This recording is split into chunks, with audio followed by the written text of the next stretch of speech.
નમસ્કાર મિત્રો, ખેડૂત માટે અચ્છે દિન। મિત્રો, ખેડૂતને મળશે કુલ 1,75,000 થી વધુ રકમની સહાય।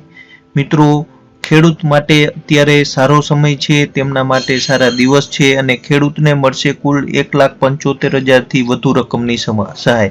આ પૂરી માહિતી શું છે તેને આજના વિડીયોમાં માહિતી આપીશ। મિત્રો, વિડીયો અંત સુધી જોશો તો તમને તમામ માહિતી મળી જશે। અને મિત્રો, એક બીજા ઈ પણ સમાચાર છે કે 10 વર્ષમાં ખેડૂતની આવક 1.5 ગણી થઈ છે અને 2022 સુધીમાં ખેડૂતની આવક બમણી થઈ જશે। આ શું માહિતી છે તે વિડીયોના અંતમાં તમને બતાવીશ, તો તે તમે વિડીયો અંત સુધી જોશો તો તમને આ ટોટલી માહિતી મળી જશે તેની હું ખાતરી આપું છું। ખાસ વિડીયોને સ્કીપ ન કરતા વિડીયો અંત સુધી જોજો। મિત્રો, આ પણ પ્રૂફ કરીશ કે ખેડૂતને મળશે કુલ 1,75,000 થી વધુ રકમની સહાય અને ખેડૂત માટે સારા દિવસ છે।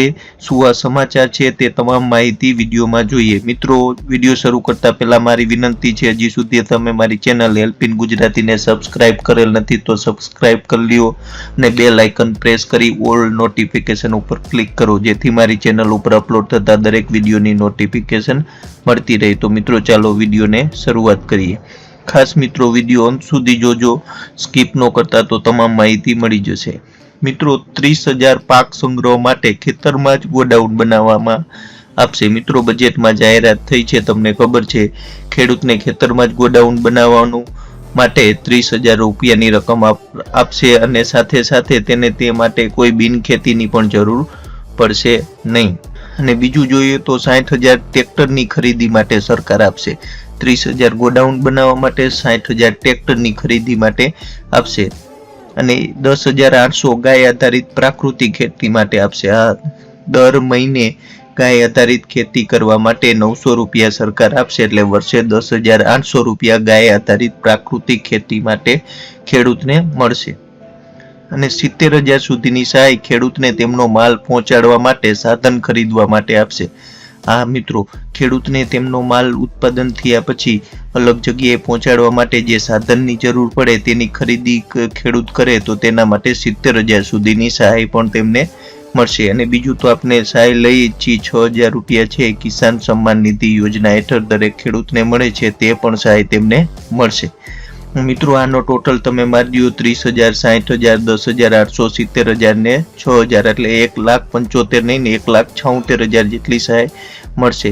મિત્રો, આ ખેડૂતને સહાય મળશે તેના માટે તમારે જે સમય પર જે સરકાર દ્વારા અપડેટ મળશે ત્યારે તેનો લાભ જરૂર લ્યો। અને આ સિવાય પણ બીજી ઘણી બધી સહાય છે, તે જોઈ તો પશુદાણ યોજના છે, ખેત ઓજારોમાં સહાય મળે છે। આ ખેડૂત પોર્ટલ ઉપર ઘણી બધી એપ્લિકેશન હોય છે, તેમાં અરજી કરી તમે સહાય મેળવી શકો છો। બિયારણ ખરીદીમાં પણ સરકાર સહાય આપે છે અને સાથે સાથે ખેડૂત અકસ્માતમાં સહાય રૂપે 2 લાખ રૂપિયા સુધીનું વળતર મળે છે। આવી પણ યોજનામાં તમે સહાય મેળવી શકો છો। મિત્રો, આ કોઈ યોજના ફ્રોડ નથી, કોઈ ખોટી માહિતી નથી, આ સરકાર દ્વારા જાહેર કરેલી યોજનાઓ છે ને આમાં સહાય મળે છે। તમારે થોડુંક એક્ટિવ થઈ તપાસ કરવી પડે છે કે આ યોજનાનો તમે લાભ કેવી રીતે મળી શકે। તેના માટે તમે સમય પર યુટ્યુબના વિડીયો કે ગૂગલ ઉપર સર્ચ મારી માહિતી મેળવી શકો છો, અથવા તમારી તાલુકા પંચાયતે જઈને પણ આ યોજના અંગેની માહિતી મેળવી શકો છો। તમારા સરપંચને પણ મળીને યોજના વિશેની માહિતી મળી શકે છે। અને બીજું મિત્રો જોઈએ તો મેં તમને વાત કરી તેમ વિડીયોના શરૂઆતમાં વિડીયોના ડિસ્ક્રિપ્શનમાં તમને એક લિંક મળી જશે, ત્યાં મેં સંદેશ ન્યૂઝપેપરમાં જે અહેવાલ પ્રસિદ્ધ થયો છે તેની લિંક આપેલી છે, ત્યાંથી ક્લિક કરી તમે જોઈ શકશો કે 10 વર્ષની અંદર ખેડૂતની આવક 1.5 ગણી થઈ છે અને 2022 સુધીમાં જે સરકારનો લક્ષ્યાંક છે કે દરેક ખેડૂતની આવક બમણી કરવી, તો તે ચોક્કસ થઈ જશે। તેનો એક અહેવાલ આપેલો છે ટૂંકો, તેની લિંક ડિસ્ક્રિપ્શનમાંથી મળી જશે। નાસ્કોમનો અહેવાલ છે કે સરકાર ઘણી બધી ખેડૂત માટે યોજના લાવી છે, તેના પરિણામે ખેડૂતને ફાયદો થયો છે।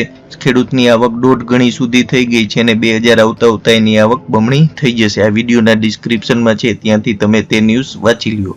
મિત્રો, વિડીયો ગમ્યો હોય તો લાઈક કરજો અને ચેનલને સબસ્ક્રાઇબ જરૂર કરજો। જય જવાન, જય કિસાન।